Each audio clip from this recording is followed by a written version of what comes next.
Welcome to the Great Detectives of Old Time Radio. From Boise, Idaho, this is your host, Adam Graham. If you have a comment, email it to us at box13@greatdetectives.net.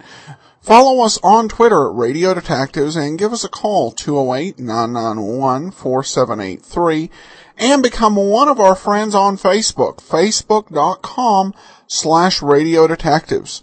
Well, today's episode is brought to you by the support of our listeners. Thank you so much for your support, and I want to thank Anne Marie specifically. As we do with all donations of $7 or more, we'll be sending along access to our premium site, which contains all the extras we do for the apps available for our listeners who don't have the Amazon store or the Apple iTunes store. Alright, well now it's time for today's episode of yours truly, Johnny Dollar, the Paul Gorrell matter. I should mention this marks the end of our third season. Next week we begin season 4 of the Great Detectives of Old Time Radio. With that said, let's enjoy. For your listening enjoyment, John Lund as Johnny Dollar. George Post, Mr. Dollar. Did you have a good trip? Oh, yeah, fine flight. It's good to change that New England weather for your Arizona sunshine. I hope you feel that way after we've talked over this case. How much did they tell you in Hartford? Well, my getting out here in a hurry seemed to be more important than details, so all I know about the robbery is what broke in the papers. A $100,000 payroll stolen and 2 guards killed. Those are the basic points. The police have got no place with it in 2 days. But if you're willing to take one of the biggest gambles of your life, we may be able to crack it.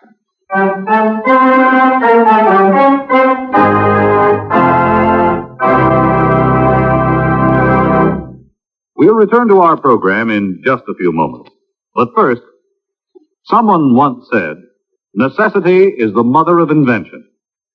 In other words, every inventor feels that there is a definite need for whatever he invents. It may be as large as a battleship or as small as a pin. But someone, somewhere, will find a use for it. And just to make sure that no one tries to cash in on his invention, every inventor carefully takes out a patent or copyright on whatever it is that he has invented. Where does he go to get his patents or copyrights? Probably to the Department of Commerce, since that is the prime concern of the department. For example, suppose you invent a widget with 2 handles instead of 1. Well, this means, of course, a big boon to widget users because it can now be operated by left-handed as well as right-handed people. Having invented a 2-handled widget, you and your inventive genius should be protected. So you contact the Commerce Department and apply for a patent.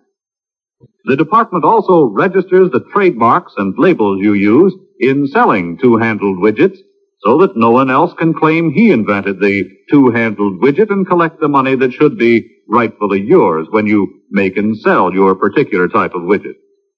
Now, suppose you also write a book on the history of the 2-handled widget or a song titled The Love Song of the 2-handled widget. You take them to the Department of Commerce and have them copyrighted. This way, you can always prove that the book and the song are your property. So if some foreign inventor suddenly appears with the startling announcement that his country claims the honor of having invented the 2-handled widget or the one-wheel doohickey, you can prove he is mistaken by producing the prior patent you have registered with the United States Department of Commerce.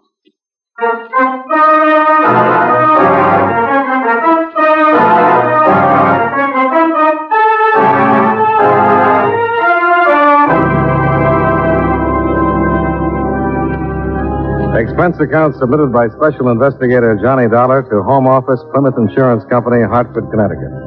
The following is an accounting of expenditures during my investigation of the Paul Gorrell matter. Expense account item 1, $153. Airfare and incidentals between Hartford and Phoenix, Arizona. On the way from my hotel to the Plymouth offices, I noticed that the afternoon papers were front-paging a report of the local killing of an unidentified man. I learned shortly afterward that the murder had an important bearing on my own foreseeable future. The story about it was displayed prominently on the desk of George Post, Plymouth's chief adjuster in Phoenix, when I got to his office. You say that all you know of this case is what you read in the Eastern papers? Yeah, that's right, and as you probably know, there weren't many details. Yes, being that far removed, of course. Here, it's been the worst crime in years. The killing of the two guards was needless. They weren't putting up a fight? No. They've been disarmed with standing with their backs to the killer. They were shot down because there were potential identifying witnesses. Nobody else saw it? Yeah. Story in the lower right-hand corner. Oh, yeah, I saw the headlines on the way over. What about it? This picture here, the dead man, Palovic. He was the only other witness. And the paper doesn't say anything about it? The papers don't know it, and the police don't know it. There were two men involved in the robbery. Palovic was one of them. Well, you must have some big reason to hold this kind of information from the police. I have. Palovic phoned me the morning after the robbery, and I met with him in secret that afternoon. He told me that he'd broken off with his partner in the affair, a man using the name of Paul Gorrell. He said there'd been an agreement between them that there'd be no shooting, but that in spite of it, Gorrell shot the guards down in cold blood. Well, did you ask him why he didn't go to the police if he was so interested in clearing himself of the killings? He said he was on parole, would face an automatic 20-year term if he went to them. What did he expect from you? Nothing. He said he'd been in trouble with the law most of his life, but that he'd never killed anybody. He claimed that all he wanted was to stop Gorrell from enjoying what he termed that blood money. He told me where Gorrell is and what his plans are. Is Gorrell still in Phoenix? Yes. And I know what you're going to say. That you still think it's a job for the police. Well, with 3 murders to his credit, I sure do. We decided to try it our way because their plan was to mail the money out of the state. Palovic was sure that Gorrell has already sent it, but didn't know where, except that it was someplace in or near Los Angeles. Uh-huh. Any idea how he's going to try to get out of town? Yeah. It's one of those share the ride arrangements. You know, the kind that are advertised in the classified sections. This man is driving to Los Angeles and wanted passengers to share the expense and help with the driving. Both of them are going in the same car? Yeah. And since Palovic isn't going, there's room for me, huh? That's what I meant when I mentioned you're taking a gamble. There's no doubt that Gorrell is a completely ruthless killer. Now, will you go? Well, I don't like it for a lot of obvious reasons. But I wouldn't like a reputation for turning down cases either. When do I leave?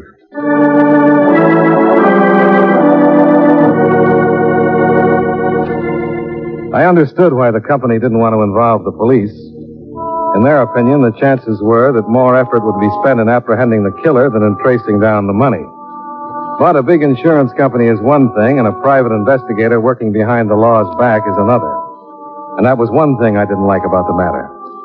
Another that rang a little sour was Gorrell's choice of getaway method. The police admittedly had no witnesses and therefore no description. Yet Gorrell was avoiding public transportation. It made me wonder if somebody else could be looking for him. And still another thing. Gorrell would be in control of the situation. I wouldn't. I couldn't even afford the luxury of a gun for fear the bulge would arouse suspicion. The owner of the car for the trip was a Mr. Bovey, and I phoned him from post office. You couldn't have read it in today's paper, Mr. Dollar. I canceled my ad last evening. Well, I clipped the ad a day or so ago when it wasn't definite about my going to the coast. I hope you have room for me. Well, I'm afraid I don't. I already have 2 gentlemen and a lady. Oh, but it's a sedan, isn't it? 5-passenger? Yes, but 5 is too many. Uncomfortable for my people. You're sure that all your people are still going? I haven't heard to the contrary. Well, you can't tell about people. Suppose we leave it this way. I'll come out to your house in the morning. If there's room for me, I'll go. If there isn't, I won't. Is that okay? Well, if you want to take a chance, but don't expect to crowd in, I know from experience 5 is too many. All right, Mr. Bovey. I'll see you in the morning then. Goodbye. Goodbye. I suppose that was the only way to handle it. But how is Gorrell going to react to your being there? No, I don't think it'll change things. A guy in his spot is going to be suspicious of everybody anyway.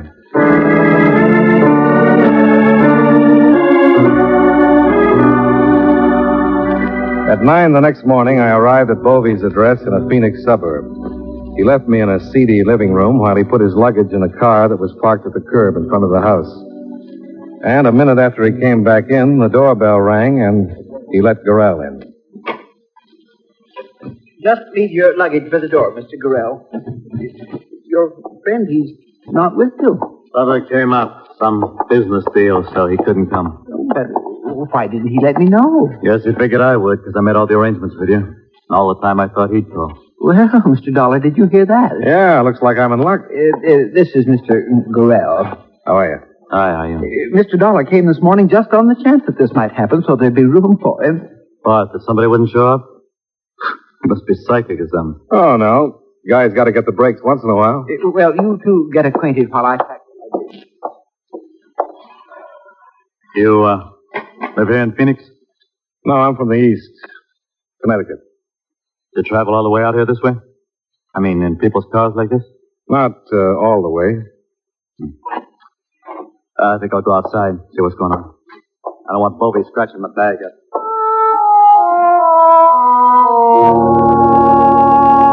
Nothing except two cold blue eyes that moved around too much would have given him away for what he was. The rest of his makeup, thin, triangular face, blonde hair, and slightly stooped figure would have made him unnoticed in any company.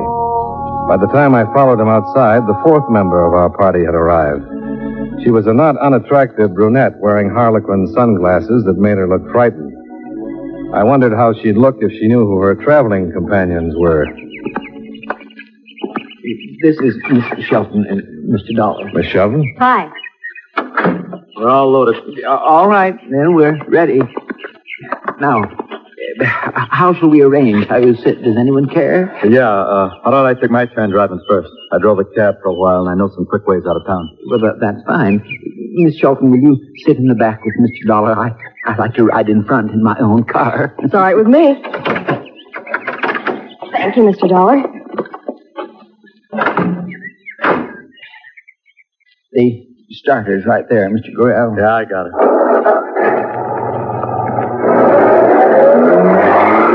Well, now, I'd say we got a nice early start.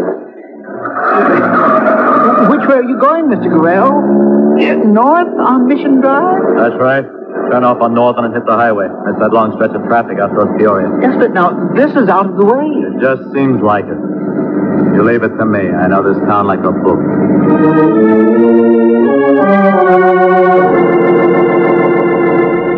Whether Gorrell was missing some roadblocks that I knew nothing about, I couldn't be sure. But I wasn't sure his back road way out of town was working either. As we pulled away from Bovey's house, I glanced up the block and saw a green coupe nose into the street behind us. You know this neighborhood, Dollar? No, never been through it. Why? The way you were looking around. You were trying to spot an old landmark or something. Well, just trying to memorize my way back in case you get lost. You don't trust me? You want I should pull over so you can drive?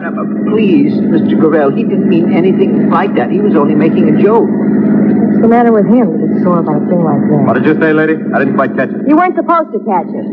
I must say, this trip is off to a dandy start with you snapping everybody's head off. Please, there's no reason for it to be unpleasant. We've got a long way to go.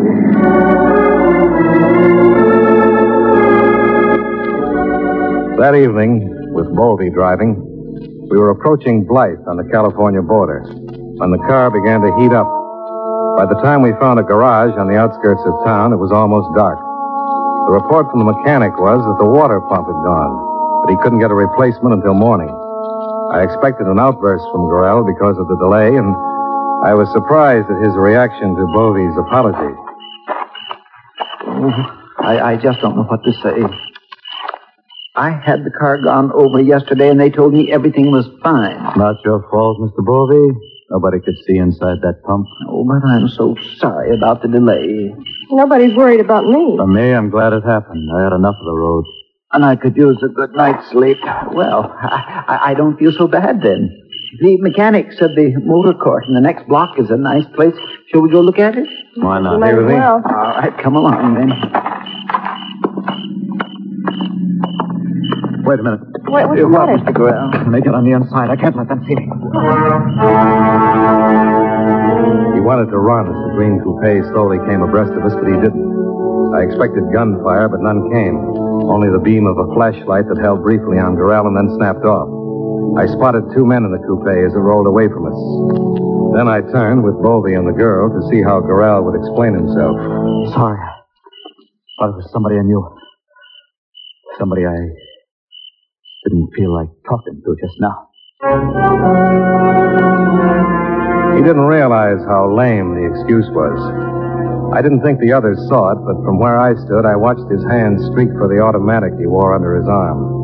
It was an instinctive move that he wasn't even aware of making.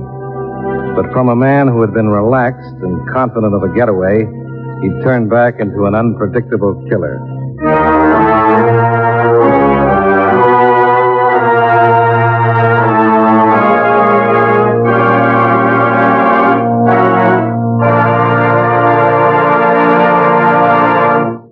You know, many great men have attained the highest office in our land, the presidency of the United States. Can you guess the name of this man? The presidency was the first and only public office he ever held. He never went to school, but was taught at home by a tutor. Like his father, he also became a military man and remained in the service until his nomination to the presidency in 1848. He was the second and last member of the Whig Party to become president. If you don't have his name by now, here's another clue. During his presidency, gold was discovered in California. Who was he? Zachary Taylor, 12th President of the United States. His life is part of your American heritage.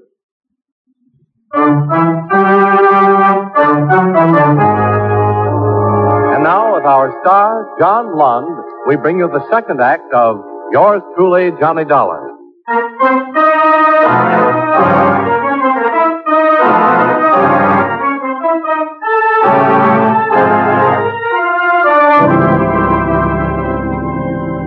I wanted to report the whole thing to the local police. If I had, I might have prevented a lot of trouble. But I didn't. We checked into the motor court, and about 20 minutes later, Gorrell showed up at my room. Has Wolfie been to see you? Why, no. The Dane? No. I figured they might on account of that performance I put on out there. The truth is, I got in some trouble in Phoenix, and my nerves aren't so good. That's okay. I'm not curious. Yeah, well, I didn't want you to think I'm nuts or anything like that. I thought maybe you could tell the others. Yeah, I wouldn't want Bobby to dump me out of the trip. I haven't got enough to get to L.A. any other way. But look at this wallet. See? A single and one thin. That's my stake. That's running pretty close. I wish I could help you out. No, I'm not making a touch. I can scrape up some when I hit L.A., but... well, I'd like it if you told the others. It's up to you. Yeah, you see, I got into a card game with these two guys in Phoenix. I was drinking. But the stakes got higher than I should have, and I lost more than I could pay. So, I ran out on them. Those were the men that drove by? Yeah, I'm pretty sure they were. Well, if they followed you this far, don't you think they'll follow you the rest of the way? I don't know. Say, you got anything lined up out there? Oh, nothing definite. Why? Well, if they're still on me, maybe I could use some help getting things straightened out, you know? I'd make it worth your while. What kind of help? We'll see how things stack up when we get there. Anybody that travels like this could use a few extra bucks. You can't get me there. Yeah, that's right. Okay. You tell Bogey and the Dame what I said. And then maybe you and me can give each other a hand. Maybe. Well, I'll see you in the morning. I hear we're going to get an early start.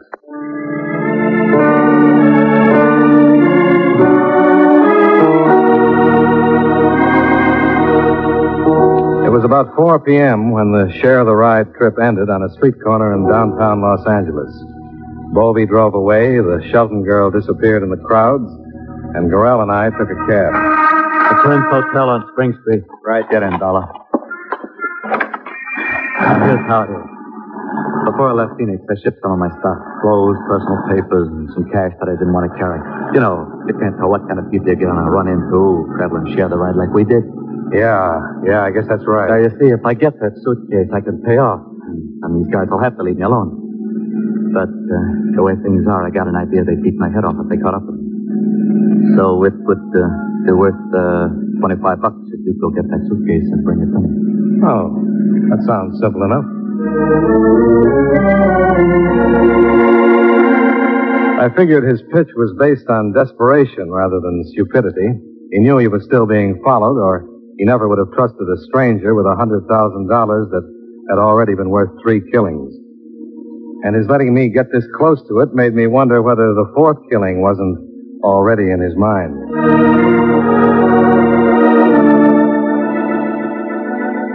We both checked into the Prince Hotel, and in his room he gave me the express receipt I'd need to pick up the suitcase.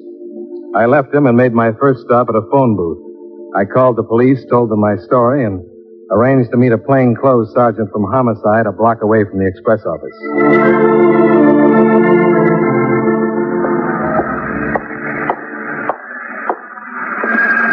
Your name, Dollar? That's right. I'm Sergeant Mason.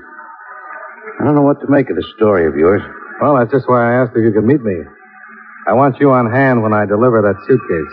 How come you didn't check with the Phoenix boys before you left? You like to stick your neck out, or you got some other reason? I told the lieutenant it was the company's idea, not mine. Uh-huh. You got some identification? Yeah.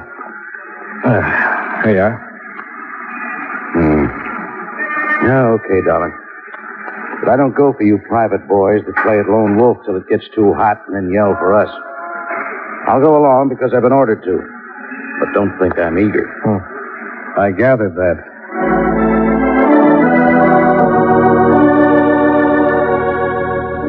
I took delivery of the suitcase without a hitch. Sergeant Mason was waiting halfway down the block when I came out with it. He trailed me back to the Prince Hotel and waited while I went ahead into the lobby. I got to Gorrell's floor, and when the sergeant was a few steps behind me, knocked on the door. Gorrell? Gorrell? It's Dollar. Try the door.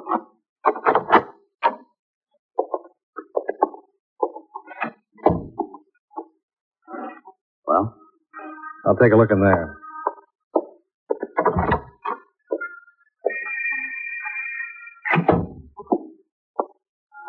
Well, his stuff's still here.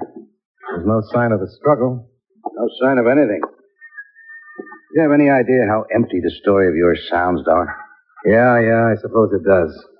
But how about coming to my room? We'll get this suitcase open. Well, not with me there. If you'd played it level with the Phoenix police and we had a go-ahead from them, yes. But I've got no right to break into somebody's personal property on your say-so. You're leaving? That's right. And if your story's true, I feel sorry for you. I'd hate to be playing it alone. But officially, you've given me nothing but a trip across town and some talk. I gotta have witnesses and evidence to work with. If you come up with some, just call the department.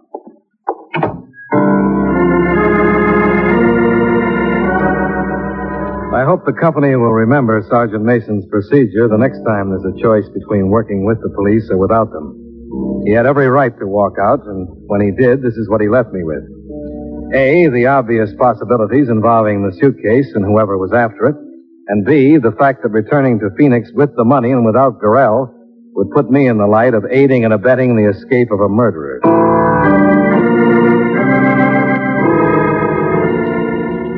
It was then 6 o'clock. I checked Gorrell's suitcase at a bus station a short distance away. Then I grabbed a quick sandwich and went back to my room to wait. At 7:45, there was a knock on my door.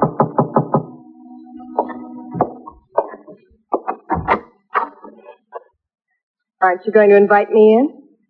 Oh, sure. Sorry. You knocked me off balance a little. Come on in, Miss Shelton. Thank you.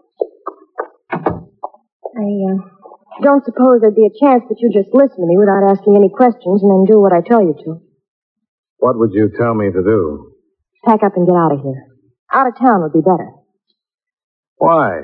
Because without knowing it, you've got yourself mixed up with some bad people. Who do you mean, Gorrell? Yeah. What about him? I didn't realize you knew him. I don't. I didn't. Look, you have to ask questions. Well, I'm sure not going to pack up and move out of here just because you show up with some crazy talk about bad people. Well, it's true. Gorrell was trying to use you to save his own skin. Did you go after a suitcase for him? Yeah, but I didn't get it to him. He wasn't in his room when I got back. I know that. Some men came after him. The same ones that we saw in Blythe. They might have killed him by now. And they're liable to kill you, too. Where did you get all this? Just believe me that it's true and get out of here. I can't say any...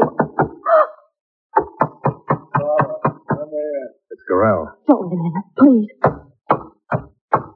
I'll be right there. You get in there. Please.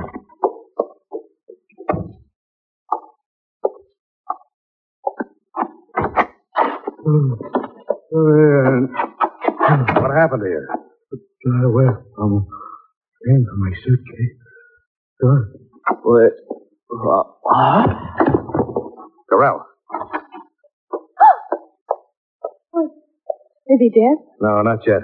Get my coat off the bed so I can stretch him out. Well, maybe you'll believe me. I gotta get out of here. Oh, no, you don't. Look, I didn't have to come here to warn you. I was trying to do you a favor. Is this what I get for it? I'm sorry, but I can't let you go. Not with a man dying of gunshot wounds in my room. I've got to have some answers for the police. And it looks like you're the only one who can give them to me. I was roped into it like you. I didn't know what it was all about. But you do now? Yeah, and I don't want any part of it. Two guys I knew in Phoenix paid me $200 to take the trip from Phoenix and follow Gorrell when we got here. I was broke, and they said it was only a gag of some kind, so I took them up on it. Those the two guys in the coupe? Yeah. Then when they got Gorrell tonight, and I heard them talking about robbery and killing, it began to catch on. They were the ones that pulled that payroll robbery in Phoenix. You didn't know till then? I sure didn't. Look, I'm no angel, but I'd never have anything to do with this kind of business. Now, what's the rest of it? Well, there were four of them that planned it, but Gorrell tried to get away with the money by himself. They mentioned something about a phone call from somebody named Polavic. Well, that's all I know. Uh-huh. When they had Gorrell tonight, they were trying to find out where the suitcase was? Oh, that's right. They were hitting him and saying they'd kill him. But all he'd say was that somebody else had it. I figured it was you, and that's why I came. I tried to help you. Now, how about it? Can I go? Yeah. And you'd better take the same advice you gave me. Go and keep going. You know too much about this mess.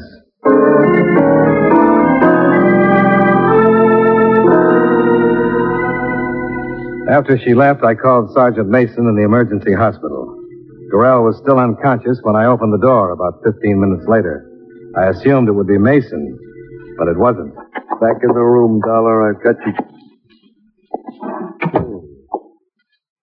Is he dead? He's close to it. Did that automatic put him where he is?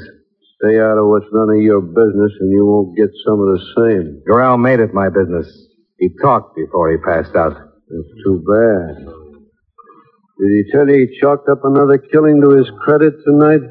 Oh, I guess he forgot that. The one who came with you from Phoenix? A friend of mine. We've lost two of them over this, so don't you try to play it smart. You know what I'm here for. You can look the place over. You won't find the suitcase. You picked it up. Where is it? Look in the top right drawer of the bureau. Why? Go ahead. You'll find a claim check in there. Nobody can get the suitcase without it.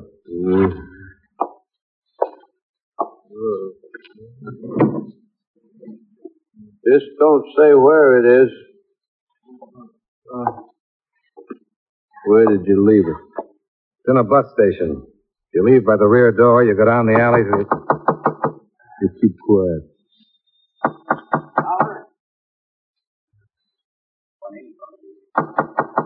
Quiet.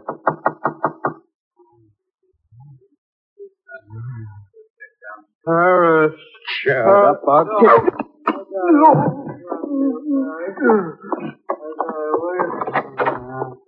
Come on in, Sergeant. Any chance? Huh? Which one's which? That's Gorrell on the bed.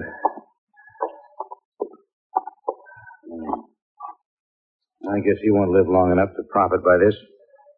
I hope you will. What? No matter what side of the law you're on, don't pay to play at lone wolf like he was and like you were. Level with the police next time, huh? Yeah. I'll remember that.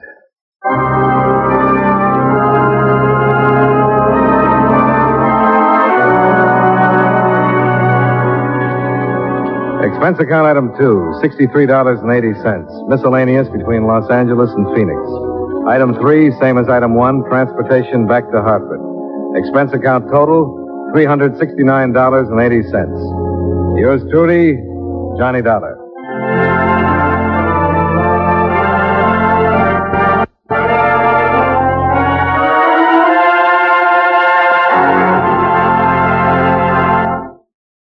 Welcome back. What a great episode. What a great way to end our third season. There's so much I love about this episode. There's some minor elements, like the whole rideshare thing. In our recent age, of course, you can find these sort of ads on Craigslist. I've considered them as kind of discount options, but then I've kind of had that wonder, well, how do you get back? But here it kind of becomes adventurous, mysterious, and tense. But more than that, I thought it was an incredible story in terms of just the overall make of it. As I've mentioned before, Johnny Dollar can almost seem to work too closely with the police sometimes compared to some of the other private detectives, and even to some of the Bob Bailey Johnny Dollar episodes. Here we get to see what happens when he's forced to really not work with the police, to kind of work outside law enforcement channels, and what results from it. And the turns the story takes, I think, are just fascinating. It's just very different from the traditional Johnny Dollar story. And I think this is probably the best of the John Lunn versions that we've heard. There may have been a couple Edmund O'Brien episodes that were better, but this one is tops as far as that goes. Suspense, drama, excitement, twists and turns around every bend. So, love this particular episode. Well, we turn now to listener comments and feedback. Val says, I was listening to you yesterday on the dog walk you often accompany and heard your solution to the broadcasting the 5-part episodes. It made me realize I had an alternate solution. Over here we have omnibus radio broadcasts. So for example, a program can be on for 15 minutes a day, such as The Archers, and then a full omnibus edition is broadcast separately. Val writes, of course, sends from London, says a solution might have been to broadcast 15 episodes every Monday to Thursday after your normal podcast, so people can stop the podcast if they don't want to hear Johnny Dollar, and then play the full omnibus edition on Johnny Dollar Day, sometimes known as Friday. Of course, knowing you did already consider and reject, knowing you already considered and rejected this model, but I'd say it works very well over here, where we still have quite a tradition of radio drama. Nothing more to add. Still loving Johnny Dollar and George, and also Frank Reese, but in particular, the Fat Man is just great. Best wishes from London. Val. Well, thanks so much, Val. I had not thought of the omnibus format, and it's an interesting idea. Of course, as we don't have a separate podcast, I make it a little hard to separate it out. I might think of doing that with the extras. There is a gentleman who has bundled the radio programs, cut out a lot of the excess bridges, because because each episode was kind of meant to be complete in itself. But he cut out a lot of the extra breaks in between shows, theme music, etc., and kind of formed them into some sort of omnibus collection.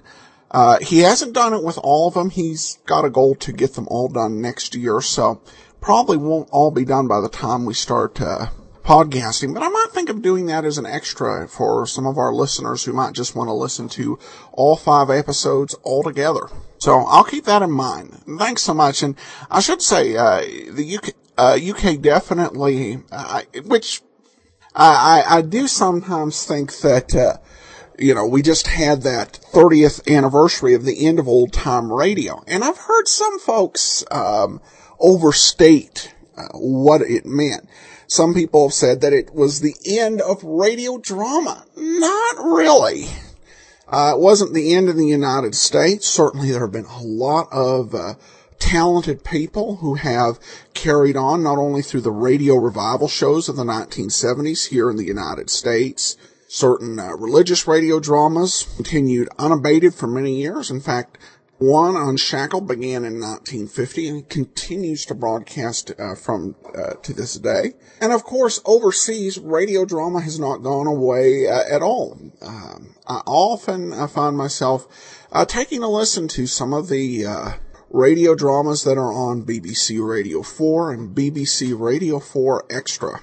So radio drama definitely still alive in many parts of the world. All right, well, we will see you on Monday as we start our 4th season. Join us for the adventures of Frank Race, and then back here on Friday for another adventure of yours truly, Johnny Dollar. In the meanwhile, send your comments to box13 at greatdetectives.net. Follow us on Twitter at Radio Detectives and call us 208-991-4783. From Boise, Idaho, this is your host, Adam Graham, signing off.